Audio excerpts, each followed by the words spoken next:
Jake Morrison sat in the waiting room outside Admiral Patricia Cole's office, his leg bouncing with nervous energy. The message had come through at 0600 hours, marked urgent and classified. In 7 years serving aboard the Earth Defense Fleet, he had never been summoned to the Admiral's office on Luna Station. Whatever this was about, it was big. The door slid open with a soft hiss. "Lieutenant Morrison, the Admiral will see you now," said the aide, a young woman with sharp eyes and a crisp uniform. Jake stood, smoothed down his uniform, and walked into the spacious office. Floor-to-ceiling windows showed the curve of Earth below, blue and white and beautiful. Admiral Cole sat behind her desk, her gray hair pulled back in a tight bun, her face lined with the weight of command. "Have a seat, Lieutenant," she said, gesturing to the chair across from her. Jake sat, his back straight, hands on his knees. "Ma'am, what I'm about to tell you is classified at the highest level," Cole began, her dark eyes studying him. "3 days ago, we received a communication from the Zerathi Empire. Are you familiar with them?" "Yes, ma'am. We've been in border conflicts with them for 3 years. They control 12 star systems in the Sagittarius Arm." "Correct. Well, those conflicts are about to end. The Zerathi have proposed a peace treaty." She paused, letting that sink in. "But there's a condition." Jake waited, a cold feeling settling in his stomach. The Zerathi culture places great importance on matrimonial bonds. They view marriage as the highest form of alliance between peoples.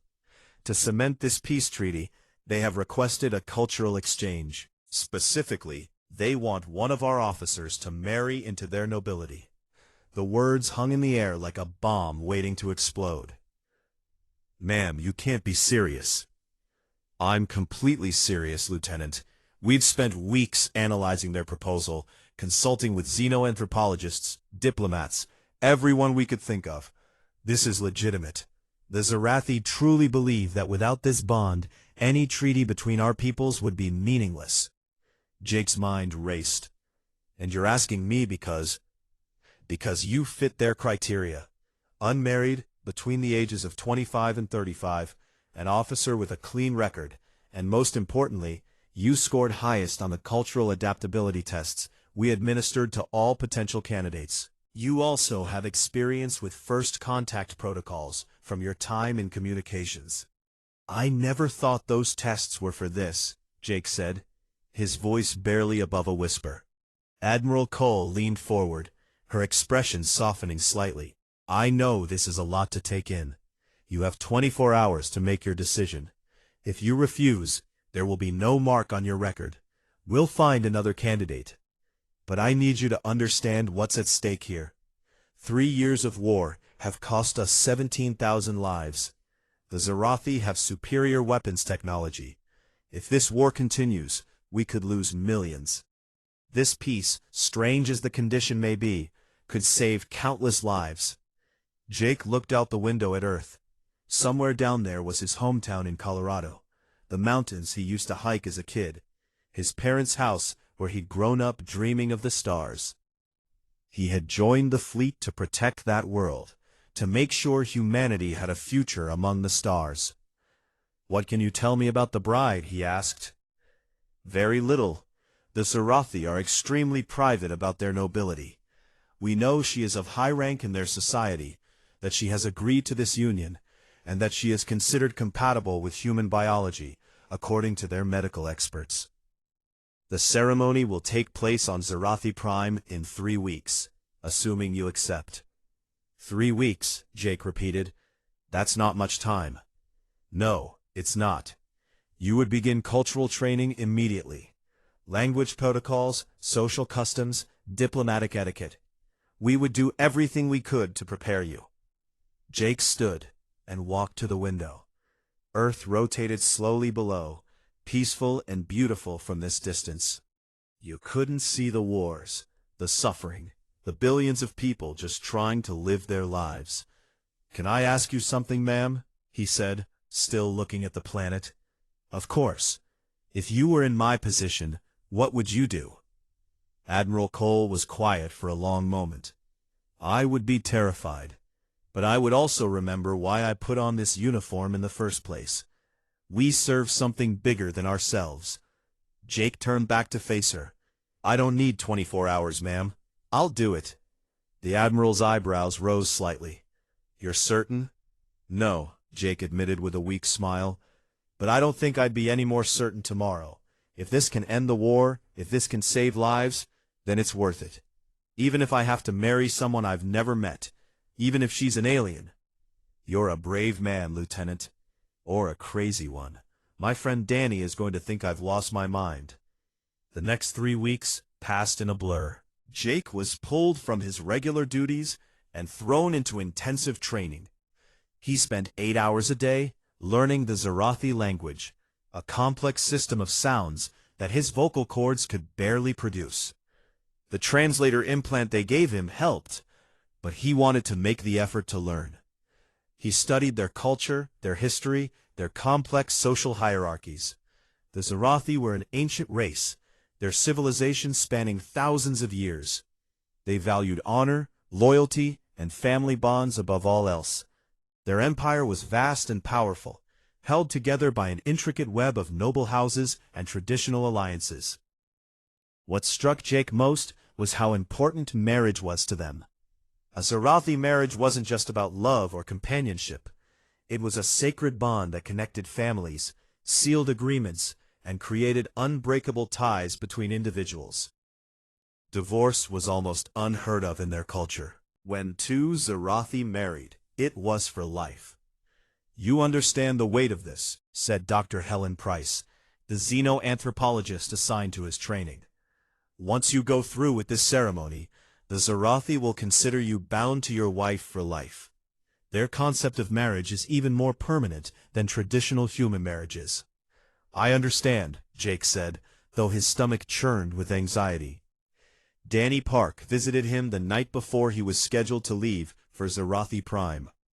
They sat in Jake's quarters, sharing a bottle of whiskey that Danny had smuggled onto the station. I still think you're insane, Danny said, pouring them both another drink. You're going to marry an alien you've never seen. What if she's hideous? What if she has tentacles?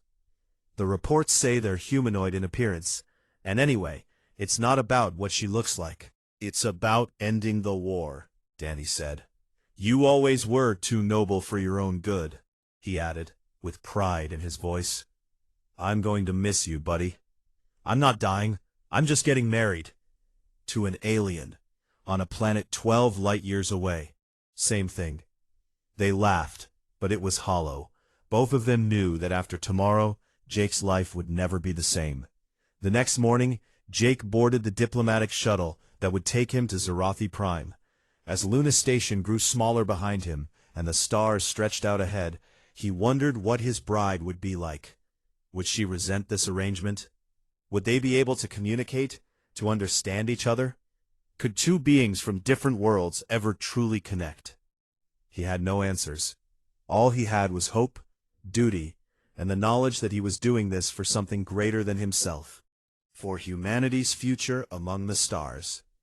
The jump to faster-than-light travel engaged with a flash of light, and Jake Morrison hurtled toward his destiny, toward an alien world, toward a bride he had never met, and a future he could never have imagined. The first thing Jake noticed about Zerathi Prime was the color of the sky. It wasn't blue like Earth's sky, but a deep violet that seemed to shimmer with inner light. 3 moons hung visible even in daylight, each a different size, each casting its own shadow on the world below. The shuttle descended through crimson clouds that parted like curtains, revealing a landscape that took his breath away. Crystalline spires rose from forests of lavender and silver. Rivers of what looked like liquid light wound through valleys between mountains that actually floated, suspended by some technology or natural phenomenon Jake couldn't begin to understand. Cities sprawled across the landscape, their architecture organic and flowing, as if the buildings had been grown rather than built. "Beautiful, isn't it?" said Captain Nina Wells, the human attaché who had been assigned to help him navigate Zerathi society. She was a career diplomat, 50 years old with kind eyes and a calm demeanor that Jake found reassuring. "It's incredible," Jake said, his face pressed against the window. "I've seen pictures, but they don't do it justice." "Pictures never do. Wait until you see the Grand Palace. That's where the ceremony will be held." The shuttle touched down on a landing platform that jutted out from a cliff face.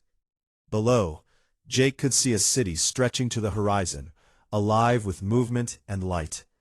A delegation of Zerathi waited for them, tall and elegant, their skin shimmering with colors that seemed to shift in the light. The Zerathi were humanoid, just as the reports had said, but calling them human-like didn't capture their otherworldly beauty. They stood about 7 feet tall on average, with long limbs and graceful movements. Their skin had an iridescent quality, displaying patterns that moved and changed. Their eyes were large and luminous, without visible pupils, glowing with soft light. They wore flowing robes in rich colors, decorated with symbols that Jake's training told him indicated rank and house affiliation. "Welcome, honored guest," said the lead Zerathi, bowing deeply. His translator implant rendered the alien words into perfect English. "I am Counselor Dax, appointed to guide you until the ceremony. Please, follow me."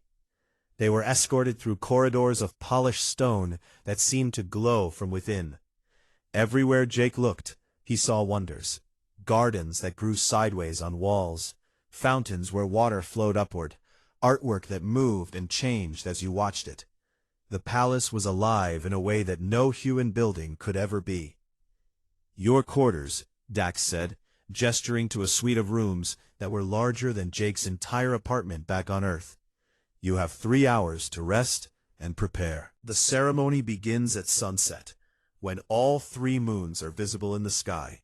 This is considered the most auspicious time for bonding." After Dax left, Jake stood alone in his rooms, trying to calm his racing heart.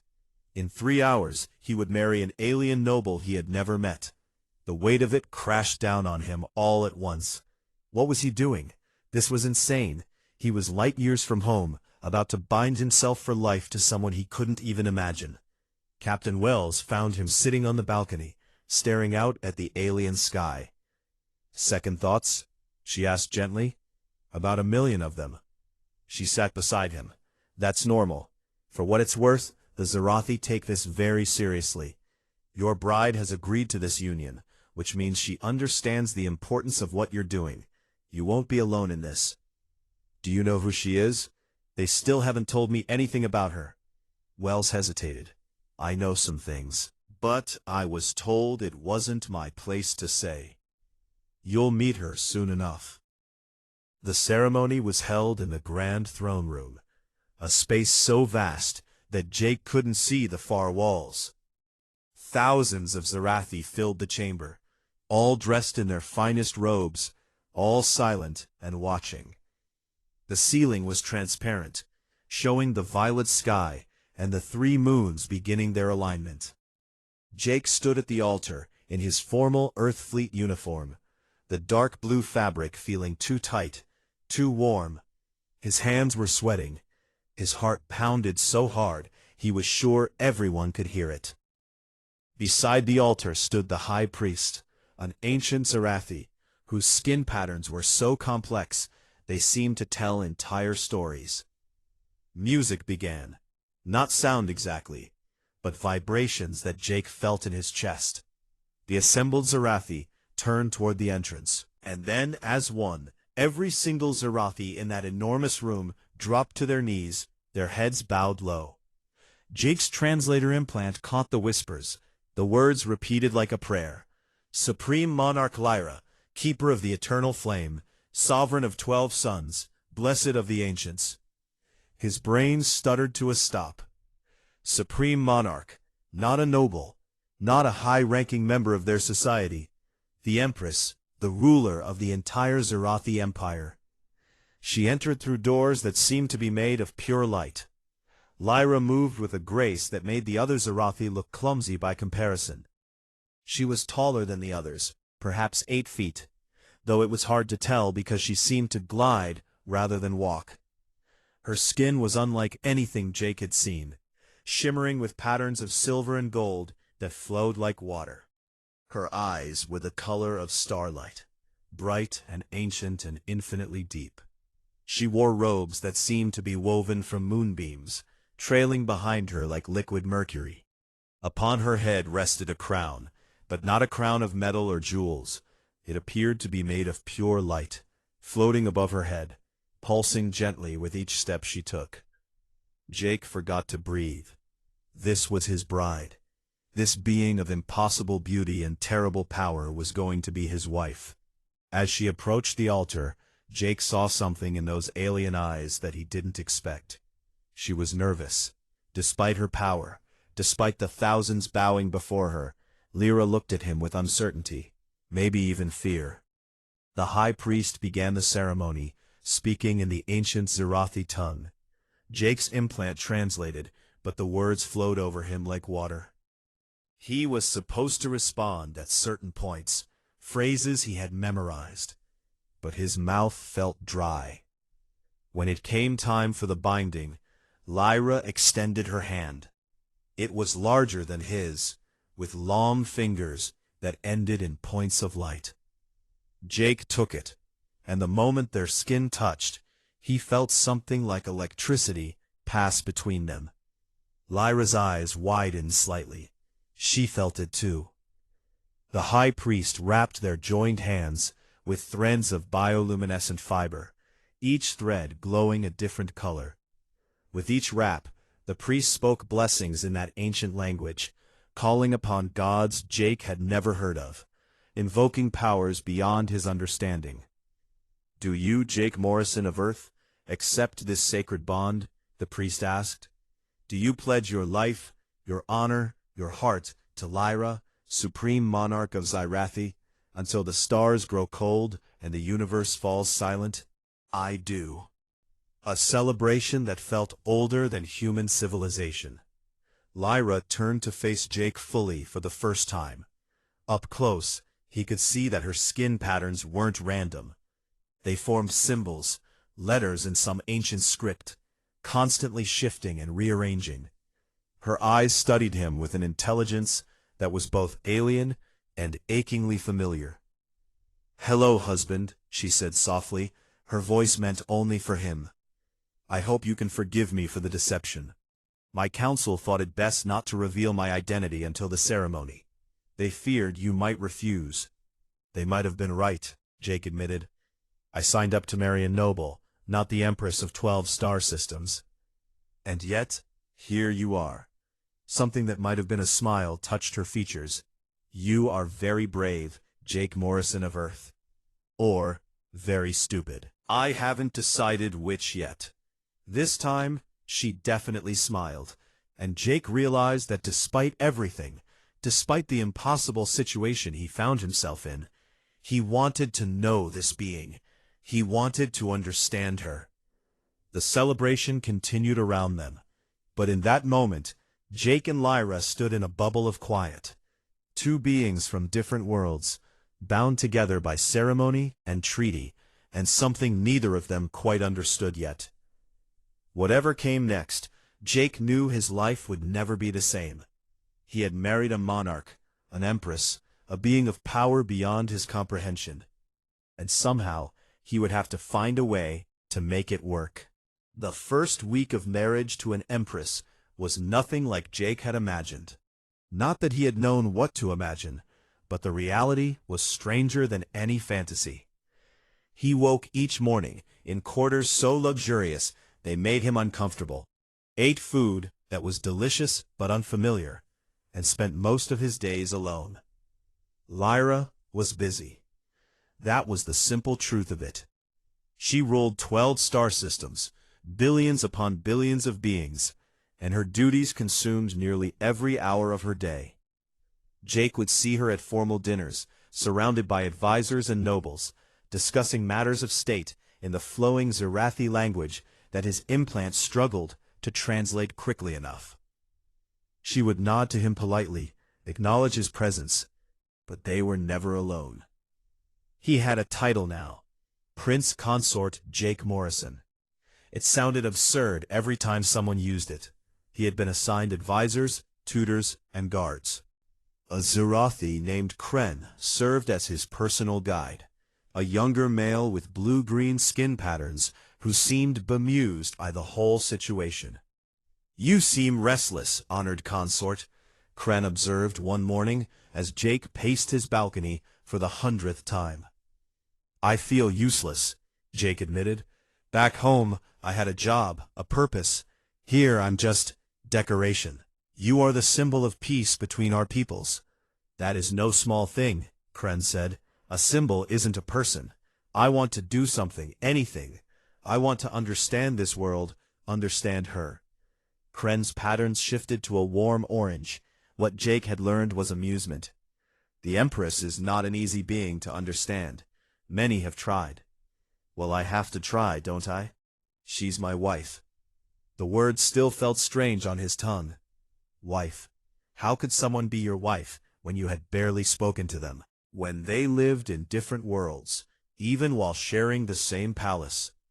Captain Wells visited him often, one of the few familiar faces in this alien place. She brought news from Earth, messages from his family, and from Danny, who had sent a video message that made Jake laugh for the first time in days. "So, how's married life treating you?" Danny's recorded image asked with a grin. "Have you discovered if your wife has tentacles yet? Please say yes, I have money riding on it." "I worry about you," Wells said, though she was smiling. "You've barely left your quarters, except for official functions. The Zerathi are starting to talk. Let them talk. What am I supposed to do? Lyra is busy running an empire. I'm just the human she married for political reasons." "Is that what you think?" Wells asked, her expression serious now. "Jake, the Zerathi don't do anything for simple political reasons. Their culture doesn't work that way. If Lyra agreed to marry you, it means something. It means she wanted the peace treaty. Maybe. Or maybe she wanted to understand humanity through you. The Zerathi learn through connection, through bonds. Why do you think marriage is so important to them? It's not just about politics. It's about truly knowing another being." That conversation stayed with Jake. That evening, when he saw Lyra at another formal dinner, he watched her more carefully. She sat at the head of a long table, surrounded by her council, discussing trade agreements and border disputes. But several times, he caught her glancing his way, and in those glances, he saw something that looked like loneliness. After the dinner, as the nobles filed out, and Jake prepared to return to his quarters, he made a decision. Instead of leaving, he waited. When the last advisor bowed and departed, leaving Lyra alone in the vast dining hall, Jake approached her. "May I speak with you?" he asked. Lyra looked surprised. Her skin patterns shifted through several colors before settling on a soft violet. "Of course. You are my husband. You need not ask permission." "I feel like I do. I feel like I barely know you." "That is true," she said simply. "Please, sit." Jake sat in the chair beside her, close enough to see the intricate details of her skin patterns, the way they moved like living art. Up close, she was even more beautiful, and even more alien. "I have been avoiding you," Lyra admitted. "I realize that now." "Why?" "Because I do not know how to be what you need. I am empress to billions, but I have never been a wife. I agreed to this union because my council convinced me it was necessary for peace. But also because I was curious about your kind. Humanity fascinates me. You are so young as a species, yet you fought us to a standstill with technology centuries behind ours. Your people should have been easy to conquer, and yet you are not." "We're stubborn," Jake said with a slight smile. "It's one of our better qualities." "Yes, stubborn, creative, unpredictable. I wanted to understand those qualities. I thought marrying one of you would help me understand. But now that you are here, I find myself uncertain. What if we cannot bridge the distance between our kinds? What if this bond is a mistake? Jake understood that fear, because he felt it too. Can I ask you something? Anything. Why did you look nervous at the ceremony?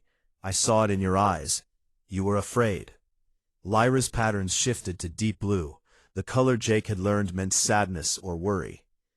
Because I was binding myself to a being I had never met. Because despite all my power, all my knowledge, I could not predict what kind of person you would be. Because I realized standing there that I was taking a terrible risk. What if you hated me? What if you came to resent this arrangement? I could ask you the same thing. Yes, she said softly. Yes, you could. They sat in silence for a moment, the vast room empty around them. Then Jake said something he hadn't planned to say, words that came from somewhere deep and honest inside him. I don't hate you. I don't resent this. I'm confused, and I feel out of place, and I have no idea what I'm supposed to be doing here. But I don't hate you. If anything, I want to know you. The real you, not the Empress. Just Lyra. Her eyes brightened, literally glowed brighter. That is all I wanted to hear. Then let's start over. Hi, I'm Jake Morrison. I'm from a little town in Colorado on Earth. I like hiking and old movies, and coffee that's probably too strong. I joined the fleet because I wanted to see the stars, and I ended up here, married to you, and I'm trying to figure out what happens next. Lyra's patterns shifted to warm gold, and this time when she smiled, it was genuine and reaching. I am Lyra. I have ruled for 300 of your years. I have seen stars born and die. I have made decisions that affected trillions of lives. But I have never had a friend. I have never had someone I could simply talk to without the weight of empire between us. 300 years? Jake's eyes widened. You're 300 years old? Is that a problem? I'm 28. Among my people, I am considered quite young for an empress. Jake laughed. He couldn't help it. The absurdity of it all hit him at once. This is insane. This whole situation is insane. But Lyra was laughing too, a sound like chimes in the wind. Yes. Yes, it is. Lyra made time in her schedule to simply be with Jake. They walked in the palace gardens, under the light of 3 moons, and she told him about her world, its history, its wonders. She explained how the floating mountains worked, about the ancient technology that her people had inherited from an even older race. Jake told her about Earth, about mountains that didn't float but were beautiful anyway, about oceans and forests and the endless variety of human culture. He told her about his childhood, about his parents who were probably worried sick about him, about his dreams of exploring space. You are exploring space, Lyra pointed out. You are farther from home than most humans have ever been.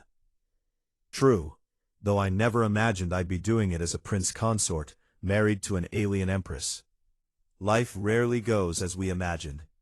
They learned each other's languages, not through translators, but actually learning. Jake's pronunciation of Zerathi was terrible, and Lyra's attempts at English were charmingly awkward, but they tried. They shared meals in private, just the two of them, comparing foods from their worlds. They discovered they both enjoyed music, though their tastes were wildly different. Slowly, carefully, a friendship formed, and with that friendship came trust. But not everyone was happy about their growing closeness. Jake began to notice tension in the court, whispers that stopped when he entered a room. Some of the nobles looked at him with barely concealed contempt. The worst was High Counselor Vex, a tall Zerathi with dark purple patterns, who served as Lyra's chief advisor. The human spends too much time with the Empress, Jake overheard Vex saying to another noble. It is unseemly. He is beneath her in every way. Be careful, Vex, the other noble warned. They are bonded now. To insult him is to insult her. She made a mistake, Vex muttered. This entire arrangement is a mistake. Humans are primitive, violent creatures. They will corrupt her judgment. Jake said nothing, but the words stung. More than that, they worried him. If Lyra's own council opposed their union, what did that mean for the peace? What did it mean for them? That night, he told Lyra about the conversation. She listened, her patterns darkening with anger. Vex has always been traditional, she said.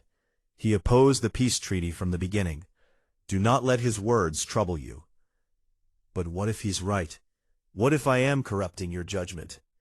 Lyra reached out and took his hand, something she had started doing more often.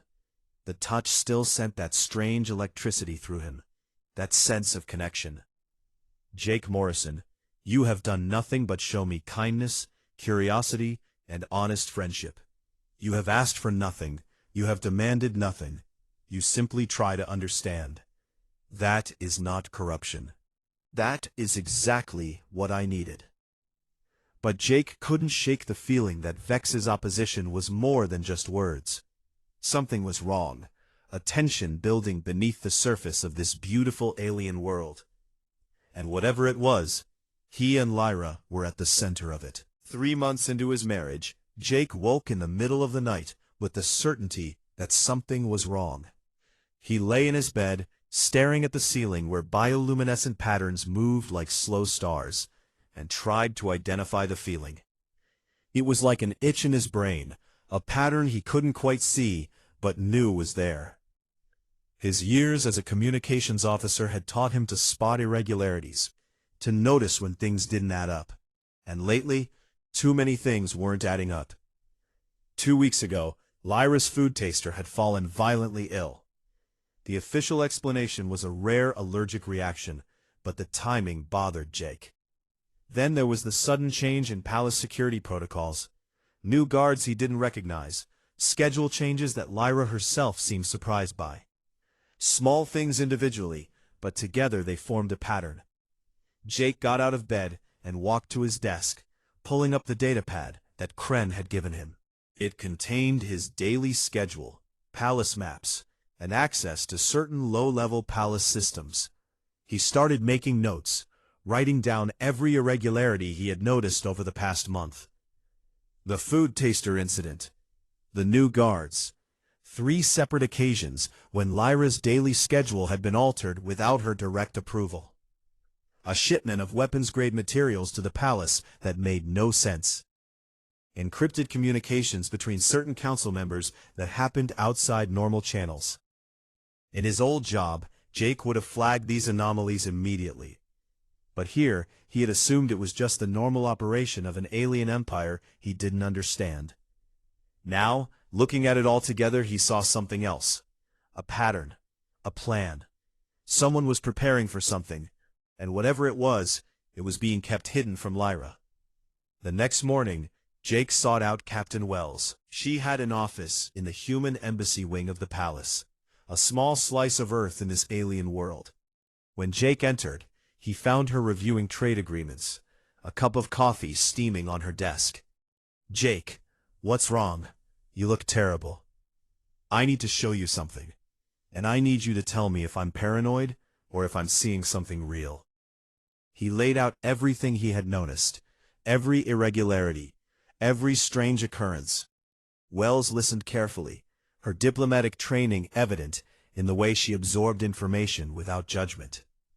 When he finished, she was quiet for a long moment. "This is serious," she finally said. "If you're right, if there's some kind of conspiracy, we need to be very careful how we proceed. Do you have any proof? Anything beyond observations and suspicions?" "No, just instinct, and my experience spotting communication patterns." "Something is wrong, Mina. I can feel it. The question is, what do we do about it? You can't go to Lyra with suspicions. She's the Empress. She needs facts. Then we get facts. Can you help me?" Wells considered this, weighing her duty as a diplomat against her concern for Jake and for the peace treaty they had all worked so hard to achieve. "I can give you access to some monitoring systems we have. Nothing illegal, just what's been shared with the embassy. But Jake, if we're wrong about this, if we accuse the wrong people, we could destroy everything. And if we're right and do nothing, we could lose everything anyway. They worked together over the following week, carefully gathering information. Wells used her diplomatic access to cross-reference communications. Jake used his knowledge of patterns and signals to identify anomalies. And slowly, piece by piece, they uncovered something terrifying. High Counselor Vex was planning a coup. The evidence was fragmentary, but damning. Encrypted messages to certain noble houses, meetings held in secret, the movement of military assets to positions near the capital. The weapons shipment Jake had noticed was part of it, pre-positioned for an assault. And the target date was clear, just 2 weeks away, during the Festival of Unity, a massive public celebration of the peace treaty. "He's going to kill her," Jake said, his hands shaking as he looked at the data. "He's going to assassinate Lyra during the festival, in front of everyone, and he's going to blame it on human extremists, which would give him the excuse to seize power and restart the war." Wells finished, her face pale. "We have to warn her." "With what? We have fragments, suggestions, pieces that might mean something or might be nothing. Vex is her most trusted advisor. She's known him for decades. If we accuse him without absolute proof, she might not believe us. Worse, if Vex finds out we know, he might move up his timeline. So what do you suggest?" Jake thought about it, his mind racing through possibilities. Then, an idea formed. Something crazy and dangerous and typically human. "We don't warn her, not directly. We let Vex think his plan is working. But we prepare a counter-move. We catch him in the act, expose him publicly during the festival where he can't deny it. That's incredibly risky. If anything goes wrong, Lyra dies. If we do nothing, she dies anyway. At least this way, we have a chance." Wells studied him for a long moment. "You've changed since you came here. You're thinking like a prince consort, not a lieutenant." "I'm thinking like someone who doesn't want to lose his wife." The word surprised him even as he said it. Wife. Somewhere over the past 3 months, Lyra had stopped being just a political arrangement. She had become real to him, important to him in ways he was only beginning to understand. That night, Jake went to Lyra's private chambers, something he rarely did. The guards who had come to know him let him pass without question. He found her on her balcony, looking out at her capital city, the lights stretching to the horizon like a field of stars. "Jake," she said, turning to him with surprise and pleasure. "I did not expect you tonight. I needed to see you, to talk to you." She gestured to a seat beside her. They sat in comfortable silence for a moment, watching the city. 3 moons hung in the sky, arranged in a perfect triangle, rare and beautiful. "Can I ask you something?" Jake said. "Do you trust your council, completely?" Lyra's patterns shifted, a complex swirl of colors that Jake had learned meant she was thinking deeply. "Trust is a complicated thing. I trust their loyalty to the Empire. I trust their experience and wisdom. But absolute trust, that is something else entirely." "But trust them completely? No. No one should trust any being completely." "Why do you ask?" "Just thinking about politics, about how hard it must be to rule when you can never be sure who truly supports you. It is the burden of leadership. But I am not alone anymore, am I? I have you." She reached out and took his hand, as she often did now, and Jake felt that familiar spark of connection. But this time, he felt something more. Fear. He was going to put her in danger, was going to use her as bait to catch Vex. The thought made him sick. "Lyra, I need you to know something. Whatever happens in the coming weeks, whatever you hear or see, I am on your side. Always." She turned to look at him, her luminous eyes searching his face. "You are frightening me, Jake. What is wrong?" He wanted to tell her everything. But if he did, she might confront Vex, might change her behavior in ways that would alert the conspirators. The only way this worked was if Lyra didn't know. if she continued as normal while Jake and Wells prepared their trap.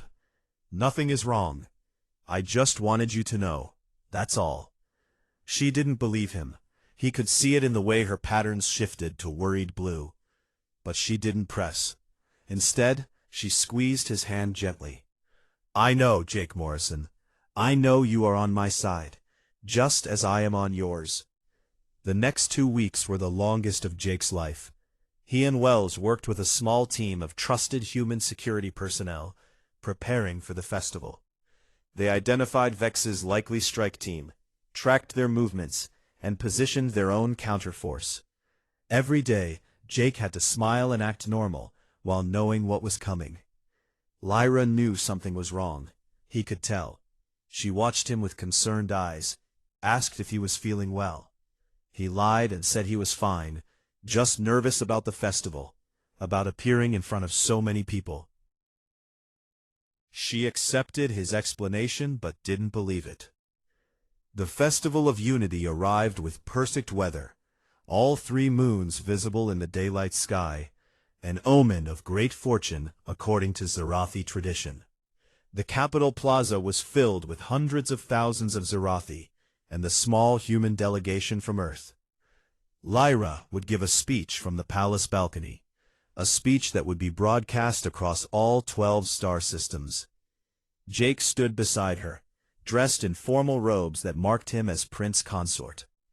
Below, the crowd celebrated, music and light filling the air. It was beautiful and joyous, and Jake's heart was pounding so hard he thought it might break. "Are you ready?" Lyra asked him, her hand finding his. "Yes," he lied. "I'm ready." She stepped forward to address her people, and Jake scanned the crowd, looking for the signs he and Wells had identified. There, a group of guards in the wrong position. There, a shipment container that shouldn't be in the plaza. There, Vex himself, watching from a balcony across the plaza with an expression Jake had learned to read as anticipation. Lyra began her speech, her voice amplified across the plaza. She spoke of peace, of unity between species, of a future where Zerathi and human worked together to explore the cosmos. The crowd cheered, and Vex gave a signal. Everything happened at once. The container exploded, filling the air with smoke. The false guards rushed toward the balcony, weapons drawn. Screams erupted from the crowd. But Wells' team was ready. They moved in perfect coordination, neutralized the attackers, and secured Lyra before Vex's people could reach her. Jake stayed close to his wife, shielding her with his own body, even though she was far stronger than him. And the whole thing was captured on camera, broadcast live across the Empire. Vex's conspiracy exposed for all to see. Within minutes, it was over. Vex and his co-conspirators were in custody. The plaza was secured. And Lyra stood before her people, shaken but alive, with Jake beside her. "You knew," she said to him, her voice barely audible over the chaos. "You knew this was coming." "I suspected. I'm sorry I didn't tell you. I couldn't risk them finding out." Her patterns went through a dozen colors at once, emotions Jake couldn't begin to interpret. Then she pulled him close, an embrace that felt desperate and grateful and angry all at once. "We will talk about this later," she said. "Right now, I have traitors to deal with." The trial of High Counselor Vex and his conspirators lasted 3 days, and was broadcast across the entire Zerathi Empire. The evidence was overwhelming, presented in careful detail by Lyra's prosecutors. Encrypted communications, weapons shipments, testimony from guards who had been recruited to the conspiracy. Vex himself stood silent throughout, his skin patterns a cold, dark purple that showed no remorse. Jake watched from the gallery, seated beside Captain Wells. He should have felt triumphant, but instead he felt hollow. They had won, yes, but the victory felt bitter. The conspiracy had run deeper than they had known, involving dozens of noble houses, hundreds of individuals who believed that peace with humanity was a mistake. When the verdict came, it was unanimous. Vex and the core conspirators were sentenced to exile, stripped of their titles, and sent to a remote world on the edge of Zerathi space. For the Zerathi, who valued family and connection above all else, exile was a fate worse than death. After the sentencing, Lyra addressed her empire from the throne room, Jake standing beside her, as he had stood beside her during the festival attack. "My people," she said, her voice carrying across the broadcast systems, reaching every corner of her domain. "We have witnessed betrayal from those we trusted, but we have also witnessed loyalty, courage, and the value of looking beyond our own kind for truth. My consort, Jake Morrison of Earth, saw what I could not see. He protected me when my own council plotted against me. He asked nothing in return except to keep me safe." She turned to look at Jake, and her skin patterns shifted to brilliant gold, the color of love and joy. "This human, this being from a young species we once dismissed as primitive, has shown me what true honor looks like. He has shown me that strength comes not from dominance, but from partnership. And he has shown me that the measure of a civilization is not in its weapons or its age, but in its willingness to build bridges across the stars."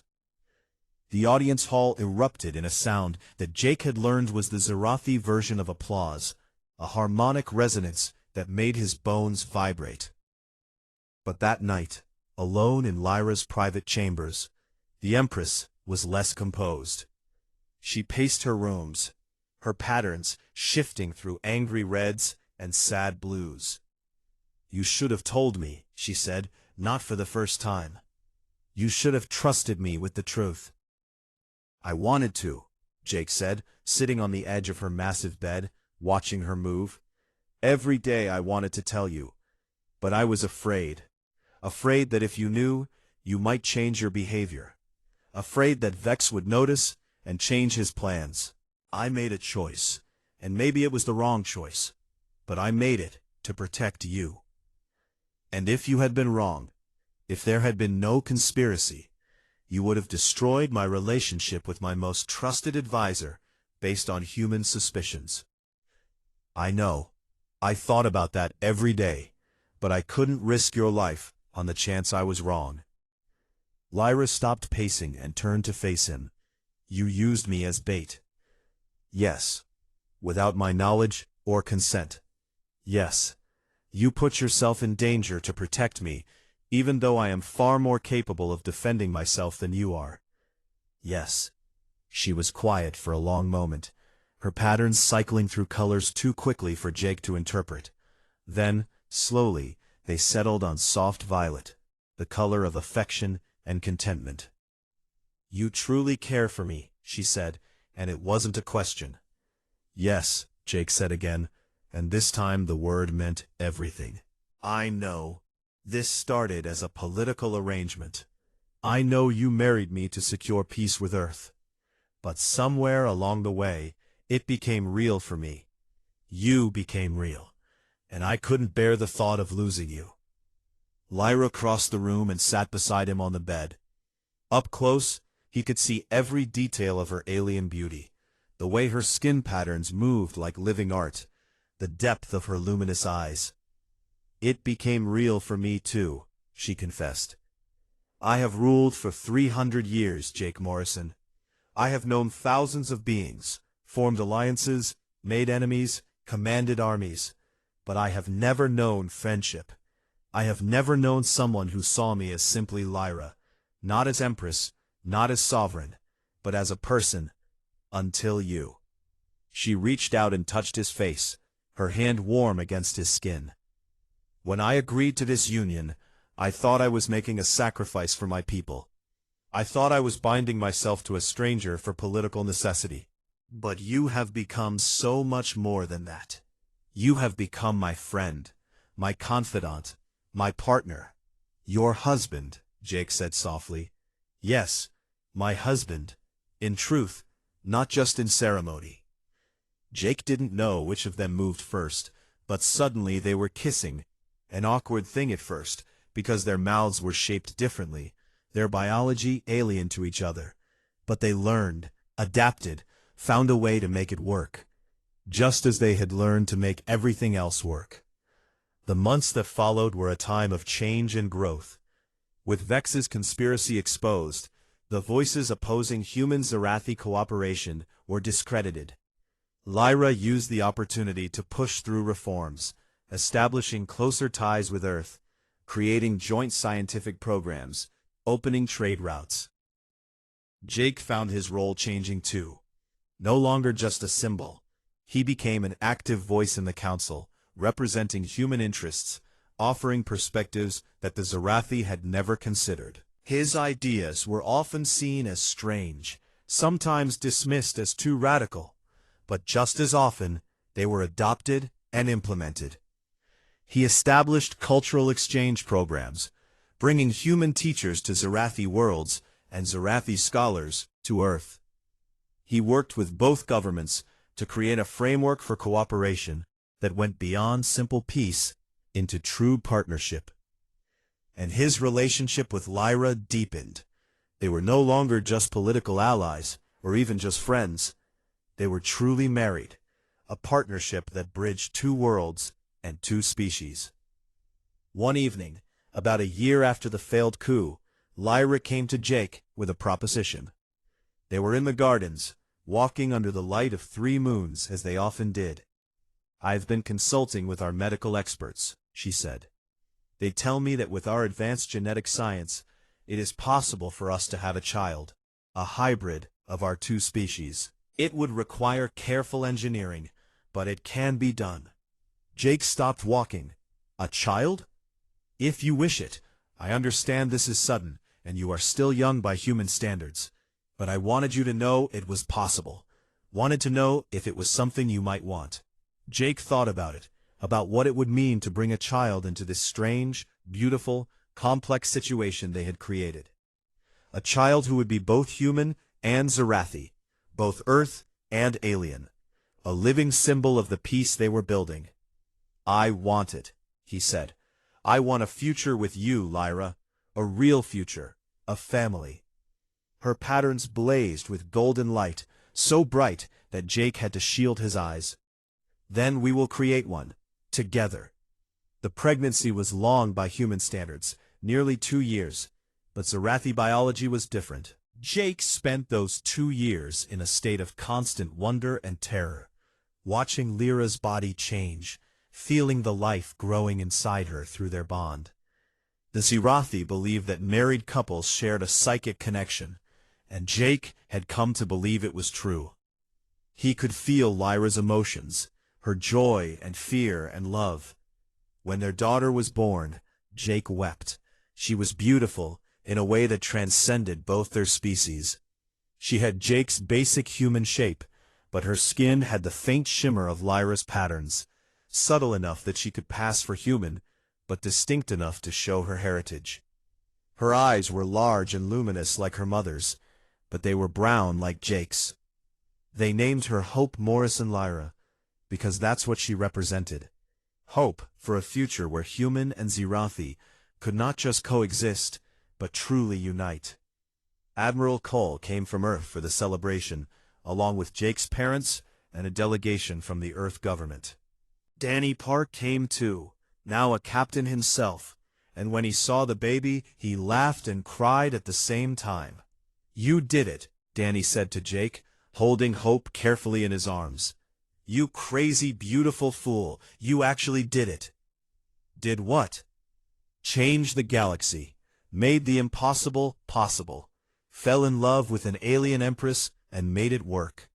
Jake looked across the room to where Lyra stood, talking with his mother, showing her how to hold Hope properly, laughing at something his mother said. She had learned to laugh during their time together, a very human expression that her people had adopted with amusement. "I just did what I thought was right," Jake said. "That's what makes you a hero, buddy. You didn't try to be one. You just were." A month later, there was a grand assembly in the throne room, with representatives from all 12 Zerathi star systems, and delegations from Earth and her colonies. Lyra stood at the center, with Jake beside her holding Hope, and announced the formation of the Terran Zerathi Alliance, a formal partnership between their civilizations. My consort taught me that strength comes not from dominance but from unity, Lyra said to the assembled crowd, that the measure of civilization is not in its weapons, but in its willingness to build bridges across the stars. Today we build that bridge. Today we commit ourselves to a shared future, to exploring the cosmos not as separate peoples, but as partners, as friends, as family. The agreement was signed in ceremony, formal documents exchanged, but the real symbol stood there holding their daughter. Jake Morrison, the human who had agreed to marry an alien sight unseen, who had saved his wife from assassination, who had built a life in the stars. Later, in the quiet of their chambers, with Hope sleeping peacefully in her cradle, Jake and Lyra stood on the balcony, looking out at the city. "Do you ever regret it?" Lyra asked, "saying yes to this marriage, leaving Earth, and everything you knew?" Jake thought about it honestly. He thought about his old life, his dreams of exploring space, his simple hopes and expectations. He thought about how none of this had been part of any plan he had ever made. "No," he said finally. "I thought I was making a sacrifice. I thought I was giving up my life for peace. But I wasn't sacrificing anything. I was finding everything I never knew I needed. I was finding you." Lyra leaned against him, her head on his shoulder, an intimacy they had developed over time. "I was wrong about humans," she said softly. "We thought you were primitive, limited by your youth as a species. But you have something we lost long ago. The ability to adapt, to change, to build connections across impossible divides. You have hope." "We learned it from you," Jake said. "You took a chance on me, on us. You believed we could make this work, when you had every reason to doubt. That took courage." "We were both brave," Lyra said. "We both took a leap into the unknown." Hope made a small sound in her sleep, and they both turned to look at her, at the future they had created together. She was the first of her kind, but she wouldn't be the last. Already other humans in Zerathi were forming relationships, drawn together by curiosity and the example that Jake and Lyra had set. "What do you think her life will be like?" Jake wondered. "Growing up half human, half Zerathi, daughter of an empress." "Complicated," Lyra said with a smile. "Beautiful, full of challenges we cannot imagine. But she will not face them alone. She will have both our peoples behind her, both our worlds to call home." Jake pulled Lyra close, and she wrapped her arms around him, and for a moment they were just two beings who loved each other, who had found each other across the impossible distance of species and stars. He had been given an alien bride. He had been shocked when he saw she was a monarch. But what he had found was so much more than he had ever expected. He had found love, purpose, and a place among the stars that felt like home. As the three moons aligned overhead, casting their silver light across the alien city, Jake Morrison knew that he was exactly where he was meant to be. Not despite the strangeness of his situation, but because of it. Because sometimes the greatest adventures came from saying yes to the impossible, from taking a chance on the unknown, from believing that love could bridge any distance, even the distance between worlds.